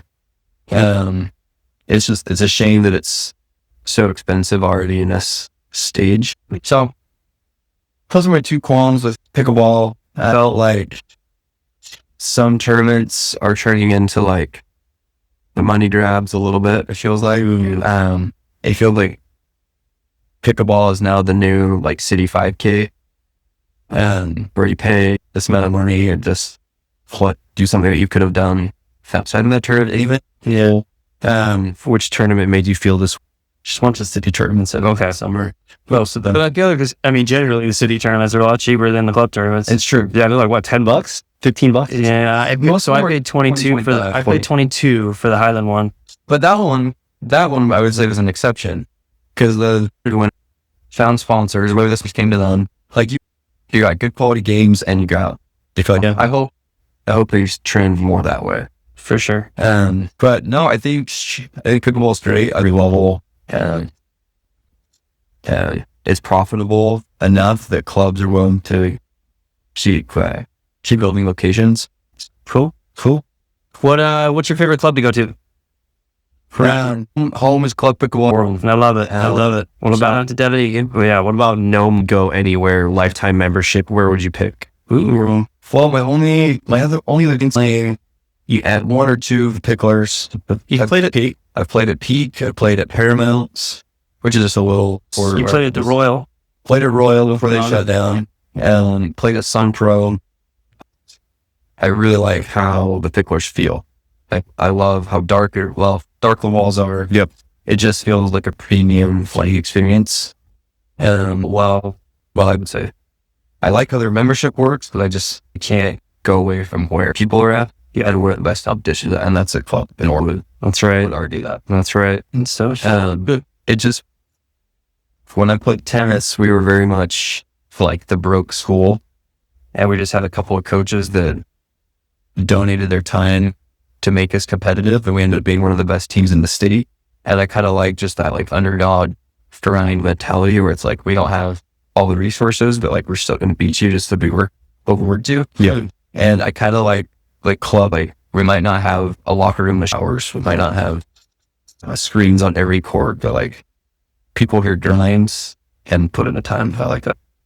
For grinders at the club, for sure. Cool.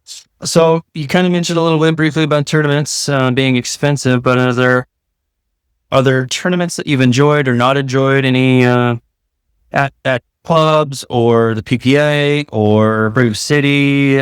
What have you enjoyed?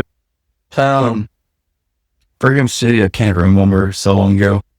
I think we lost every match, so I definitely didn't feel like I got my winners worse or my drives worse, because like Joe's way. That's fine.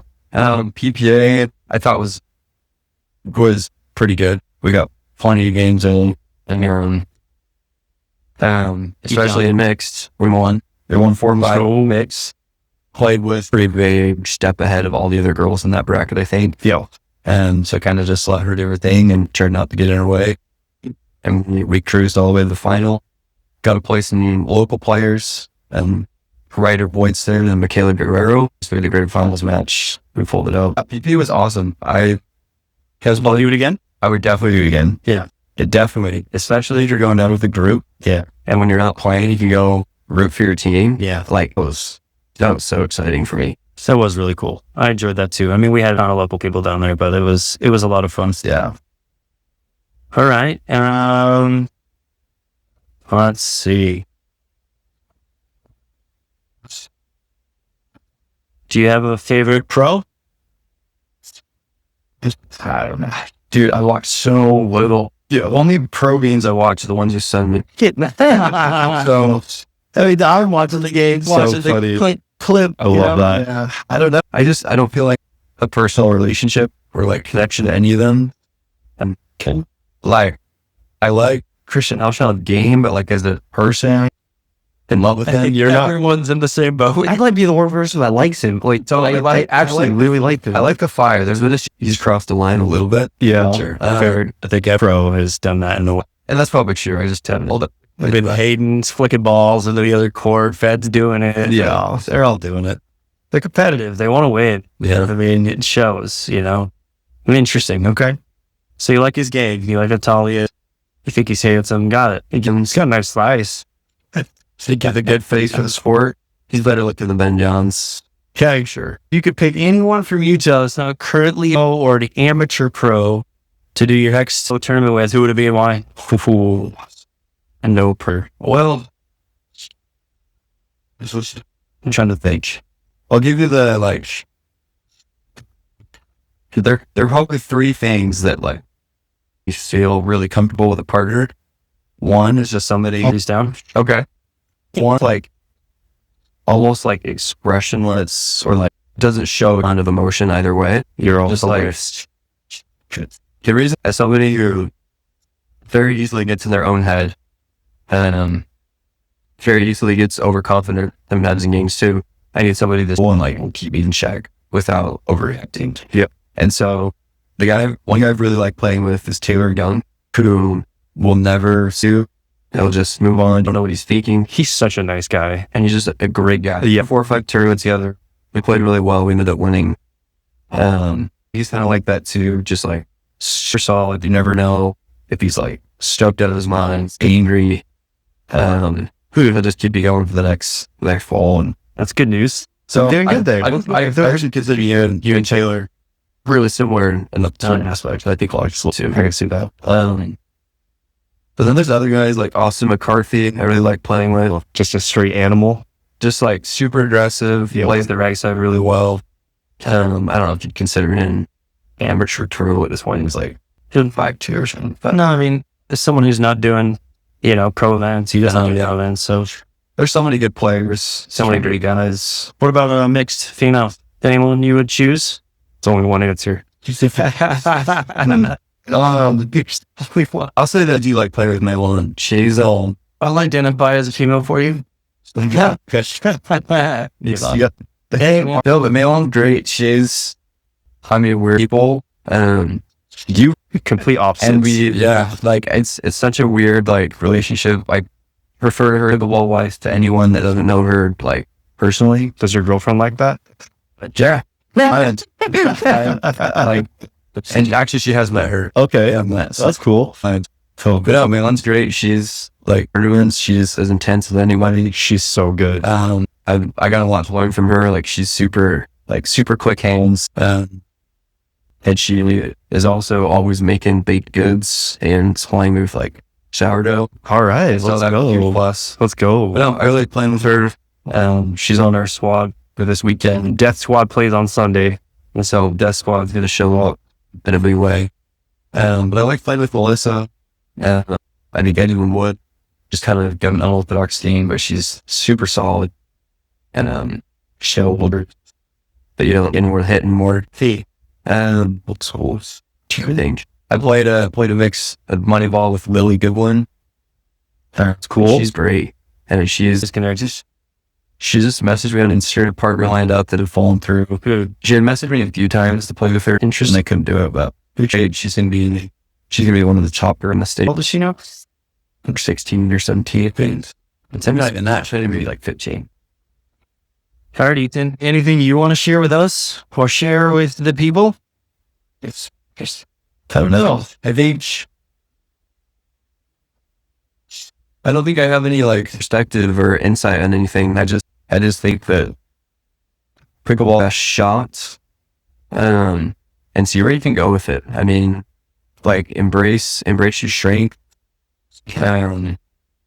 Like everyone's game is so unique. Like even if you're not great right now, like there's gonna be something that's like I'm never gonna be a player like Randy that just gets every single ball back.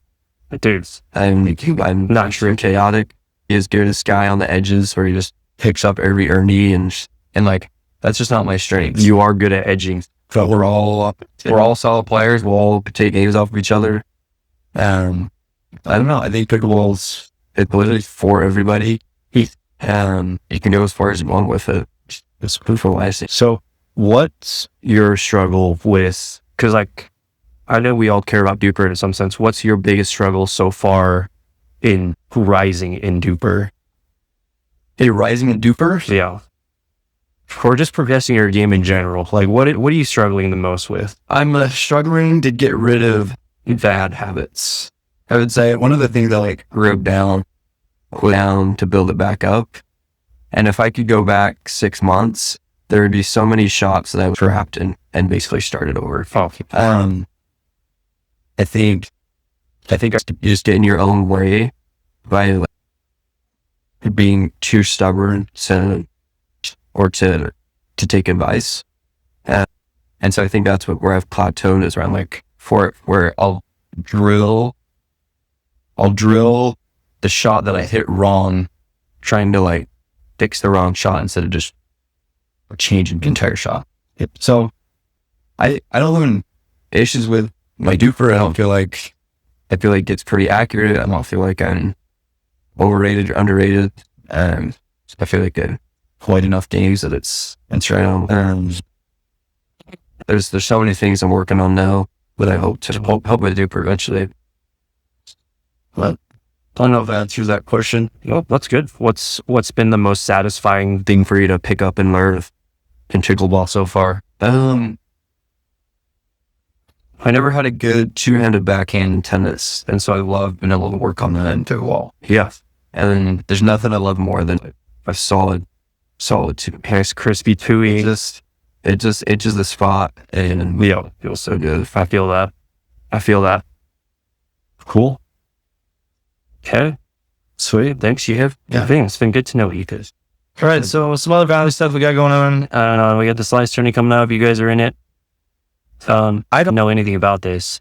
Melan, we should have. She wanted to come on this time. We'll bring her on. I like to do the interviews a little solo, really get to know people, so we'll definitely have her on. Yeah. But she's like she's the first one to know about every tournament.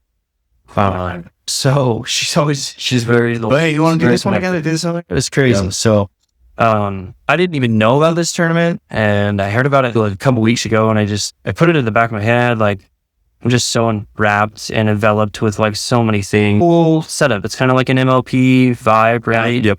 They have both like double and team events, so and singles too, right? And singles, yeah. Singles. That's a long week. It's a big tournament, like $24,000 payout in total. Crazy. It's a big tournament, and SLYCE is the one that's sponsoring it or something. And them, and then actually Visual Sports, is one of the sponsors of it too. Interesting. Okay, going on this weekend. This is our during the birthday, so it's in a couple of days. I'm excited for you guys. I really hope you guys do well. Ethan invited me to come watch. I'll do my best to try and make it out. I made a comment that what was the comment? That you guys didn't invite me to join you, so why am I going to come? Would have broken the duper cap. Your duper's too high. You got Calvin is your fourth, so that's Calvin's like a Calvin's a demon now. He's a demon. No, I'll hold my grudge. Anyway, I do want to come watch you guys. I mean, you're all a friend, and Ethan actually came to watch me this past weekend at the Highland Tournament. What a good friend! No, absolutely. And what a good friend. Although there's that caveat. Although he was on his phone half the time. No, I'm just kidding. He did come out to watch after playing pickleball. He could have went home and showered, but me and Tad actually really well together. So how'd you guys do? We went I think 5-2 in the actual pool play, and then a bracket play we and I thought we lost both games. Yeah. So we had the longest game. Yeah, it's true. So the two teams we lost to were the number 1 team and the number 2 team.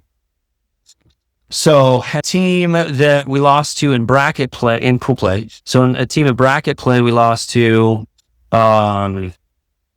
was the number team. And we actually beat them just barely, I think, in pool play.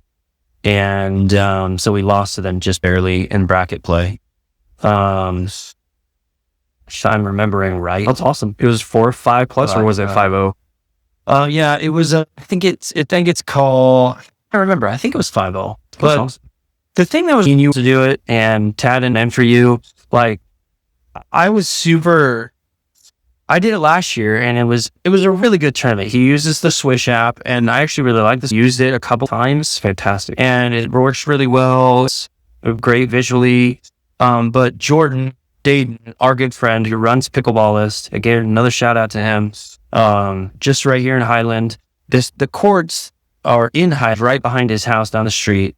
And he ran it again the second time, had a ton of sponsors. Fucked Up was one of them. Nice. He gave everyone a gift bag this year, which was nuts. It was just really cool, really fun. It was really hot outside, but for whatever reason this year I was able to maintain my athletic ability even with the heat. Let's go. Yeah, it was a good time. Last year was really windy. This year wasn't as windy, so I think I played it at Penguins. But I really enjoyed. This is one of the ones I really like to play. So I definitely will probably do the Highland one again if I do another city tournament. Kind of like you though, I'm not a huge proponent of, especially cities. I feel like they're kind of just sucking money away, especially since they're not going to Duper or something like that. But yeah, definitely recommend that one in the future. The only issue I could see going forward is that they only allow like 7 teams, which are 8 teams. Yeah. And so you play everyone once, and then you get another team or another game usually in the bracket. But yeah, that's fun. You got 8 games out of it. Yeah, we got like 9 games. Nice. So but only the top 4 made it out of pool play. Gotcha. So the bottom 4 only got 7 games. I ended up beating Brenton Jolly and his dad, Troy Jolly, this year. Last year, I think we lost to 13-15. Last year, we only played to 11. 1 game to 11, win by 2, no cap. And it was the same this year. And so, yeah, and one of the games, we went all the way to like 17-15. And then in bracket play, he changed up the rules right at the last second. He's like, let's play to 15. So everyone did. And then we ended up going to like 19 and 21 in both of our games. It was crazy. So maybe it's a long. Got your money's worth. For sure. I definitely recommend the Highland one if you're gonna do one. It needs more people and maybe more courts. Sweet. To make it maybe slightly better. I already think it's great. We were gonna go over our tournament. I think we're kind of capped on time here. Yeah. We'll just briefly say we had our first game. Bryce is like an amateur play. Really good ones, probably an up-and-comer. Nominated the senior at Utah especially. Looks great, phenomenal. In fact, she gives me Kaylin Campbell vibes. So hopefully she hears this and maybe you can shout it out to her since you're friends with her on Insta.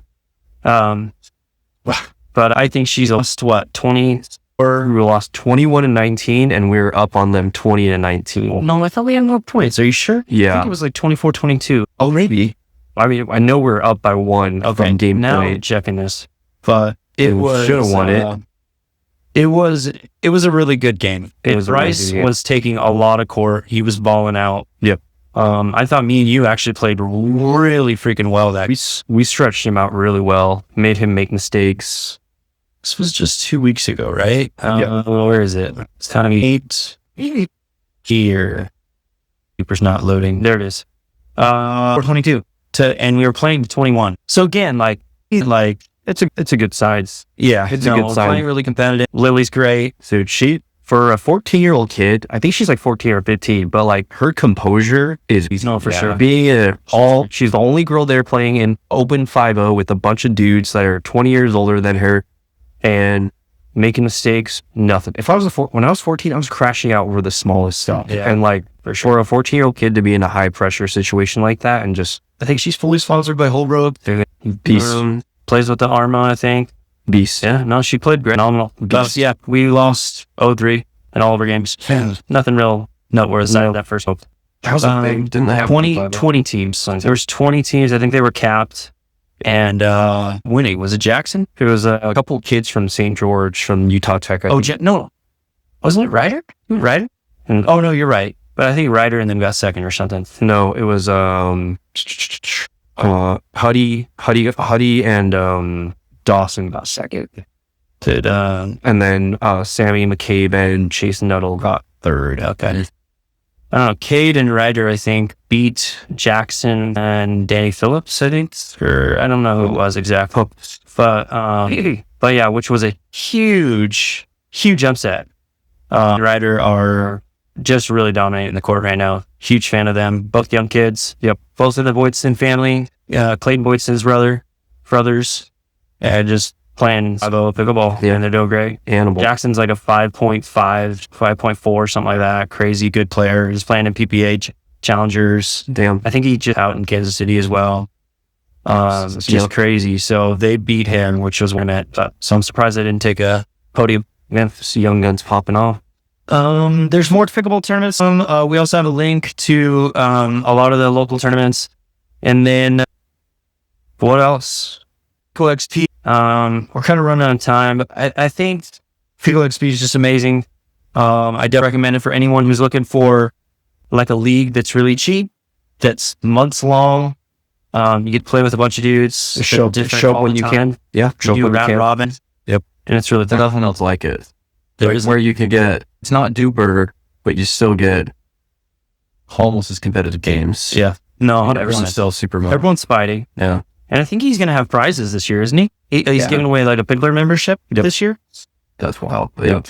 I mean, that's $1,000. Yeah. He's got Pickle XP League. It's got good sponsors. So that's a big deal.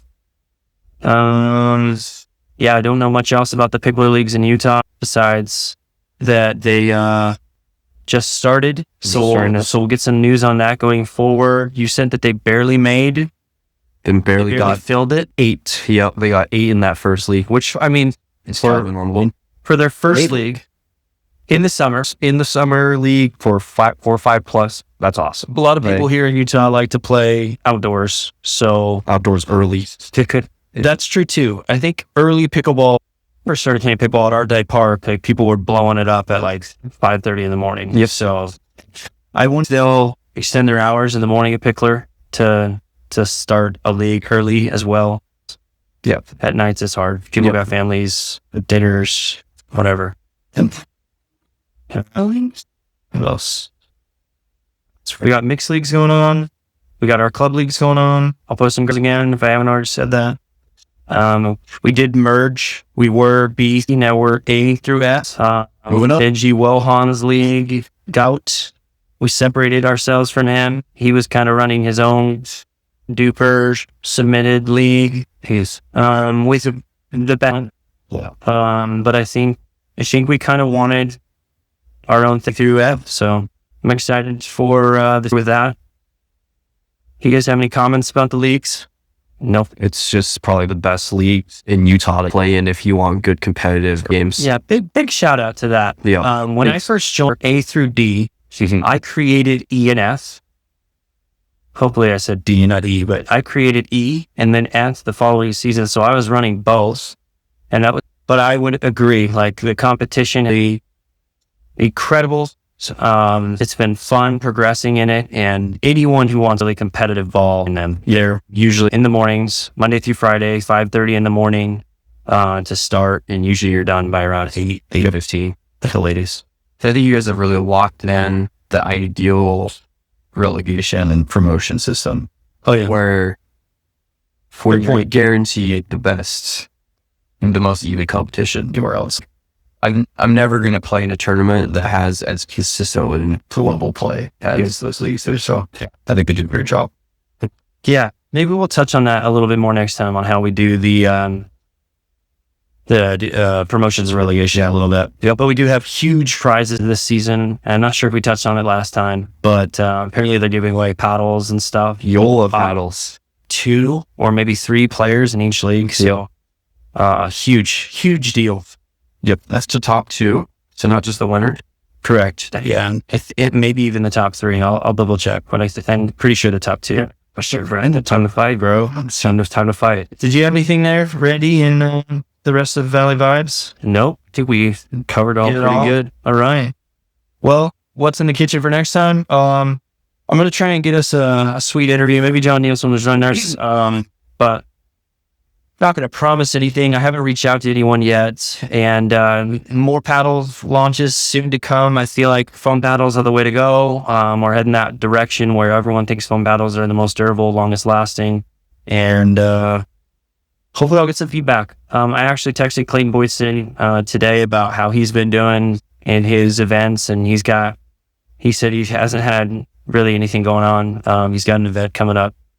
We'll touch on your SLYCE tournament for sure. So, we'll probably touch on Bristol, the rest of the events. Yep. Today was singles, but we'll touch on hopefully the rest. We'll touch on probably playoffs by the next one for MLP, which will be huge. And anything else you guys want to see or ask about, let us know in the comments and we'll try to include it. That's right. All right. Well, I guess that sums it up for the Fall Line Pickleball Pickle podcast. So, thank you guys for listening. We love you.